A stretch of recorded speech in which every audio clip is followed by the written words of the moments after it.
కూర్చుంటారు. కాబట్టి దుర్బోధ అనేది సాతాను మన వాక్యాన్ని ఆయుధం చేసుకున్నట్టు వాడు కూడా వాక్యాన్ని ఆయుధం చేసుకొని మన మీద ప్రయోగిస్తున్నాడు. ఎంతమందికి అర్థమైంది? అందుకే చెవికి వినబడుతున్న ప్రతి బోధన గుడ్డిగా నమ్మక,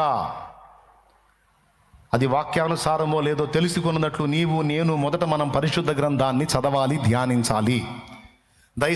దయచేసి చదువుకున్నటువంటి వాళ్ళకి ప్రేమతో చెప్తున్నాను, ప్లీజ్. చదువు లేని వాళ్ళే నయం, కొంతమంది వాక్యం పెట్టుకొని వింటున్నారు.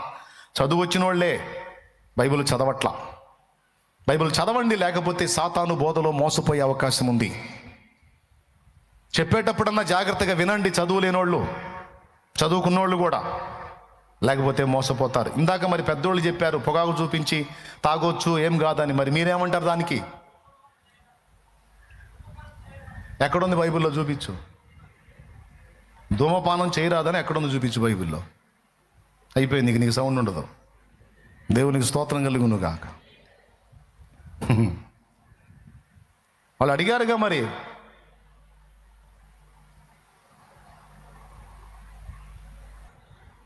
ఏముంది?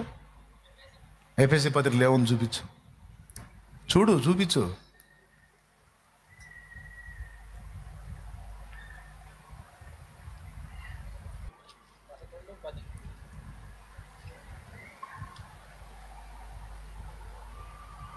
పదో వచనం చదువు. 11:10. నీ దేహమును చెరుపు దాన్ని తొలగించుకొనుము. అర్థమైందా?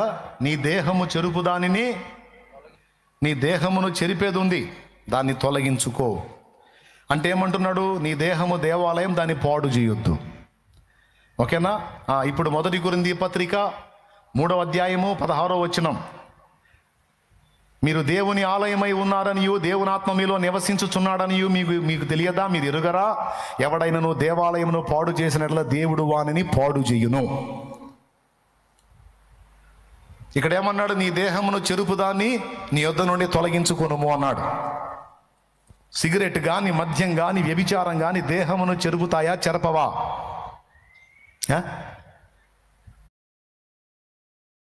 సిగరెట్ తాగకూడదని బైబిల్లో ఎక్కడుంది అని అడిగినోడికి సమాధానం ఏంటంటే, బైబిల్లో అవసరం లేదురా, పెట్టె మీదే ఉందని చెప్పు.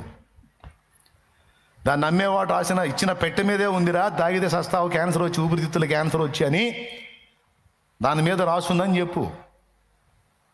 ఆల్రెడీ వాళ్లే రాస్తున్నారు కనుక ఇంకా బైబిల్ అవసరం లేదని మరుగు చేశాడు. మైండ్ బాగుంటే ఆ పెట్టి చదివితే చాలరా బాబు, నీకు అర్థమైద్ది. పొగ త్రాగుట ఆరోగ్యమునకు హానికరము. ఏం జరుగుద్దట? ఇప్పుడైతే బొమ్మలు కూడా వేస్తున్నారు. కైని, గుట్కా, సిగరెట్ పెట్టె, వీటన్ని మందు బాటిల్ మీద మద్యపానం ఆరోగ్యానికి హానికరం, అన్నిటి మీద వేస్తున్నారు ఆ లేబుల్స్. అంటే మందు తాగితే లివర్ డ్యామేజ్, కిడ్నీలు డ్యామేజ్ అవుతాయి. సిగరెట్ తాగితే స్వరము, ఊపిరితిత్తులు 2 పాడైపోతాయి. ఊపిరితిత్తుల క్యాన్సర్ రావడానికి 80% చెరుపు దాని నీ వద్ద నుండి. మరి ఇప్పుడు ముసలోళ్ళు చెప్పిన మాటకి మనం ఏం చూద్దాం? దేవుడు సృజించిన ప్రతి వస్తువు మంచిది, కృతజ్ఞతాస్తుతులు చెల్లించి పుచ్చుకునేటలో ఏదియూ నిషేధింపదగినది కాదు. చూడండి, నోటి క్యాన్సరు, లంగ్ క్యాన్సరు, ఆ పొగాకు నమలటం వల్ల కానీ, పొగాకు తినటం వల్ల కానీ, పొగాకు నోట్లో ఉంచుకోవటం వల్ల కానీ, పొగాకు ఉత్పత్తులు తాగటం వల్ల కానీ ఎలాంటివి వస్తున్నాయో చూడు. ఇది దేహాన్ని చెరుపుతుంది. దాన్ని ఏమన్నాడు? దగ్గర పెట్టుకున్నాడు, తొలగించుకోమన్నాడా? నువ్వు బైబిల్ చదివితే నీకు వెంటనే ఈ వాక్యం ఉందని గుర్తొచ్చింది. బైబిల్ చదవకపోతే ఆహాహాహా, అయ్యగారు ఎంత పెద్ద మర్మం చెప్పారు అయ్యగారు. నిజంగా పొగాకు దేవుడు సృజించిందేగా, కృతజ్ఞతాస్తుతులు చెల్లించి పుచ్చుకుంటే ఏది నిషేధింపదైనది. నాకు కూడా ఒకటి ఏంటి అయ్యగారు అని కూర్చుంటావు. ఇక నువ్వు స్తోత్రం చెప్పు, పెద్దగా చెప్పు. అదే వాక్యం ఎరుగుంటే నువ్వు 2 పనులు చేస్తావు. ఒకటి, నేను చూపించిన రెఫరెన్స్ చూపించి పాయింట్అవుట్ చేస్తావు. ఇంకా చాలా ఉన్నాయి అని చెప్పదలుచుకోవాలి, ఎందుకంటే అంశం అది కాదు కాబట్టి. ఇంకోటి ఏమంటావు? ఆ కుర్రోడు అన్నాడు ఈ ముసలాళ్ళతో, మీరు మంచి వాక్య పండితుల్లాగా ఉన్నారు, దేవుడు సృజించిన వస్తువు కదా పొగాకు. సరే, ఎండో సల్ఫాను, నువాక్రాను కూడా దేవుడే సృజించాడుగా. ఆయన సృష్టించినది ఏముంది ఈ లోకంలో? కృతజ్ఞతాస్తుతులు చెల్లించి అది పుచ్చుకోండి అన్న.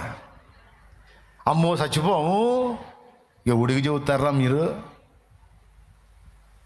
మరి పుచ్చుకోండి. గన్నేరు పప్పు కూడా దేవుడే సృష్టించాడు. నేను నలగొట్టి తీసుకొచ్చి ఇస్తా, కృతజ్ఞతాస్తుతులు చెల్లించి పుచ్చుకోండి. మీలాంటి దరిద్రులు బతకడం ఎందుకు? పోతే పోయింది, పేడ వదిలి. అదైతే డైరెక్ట్ గన్నేరు పప్పు అయితే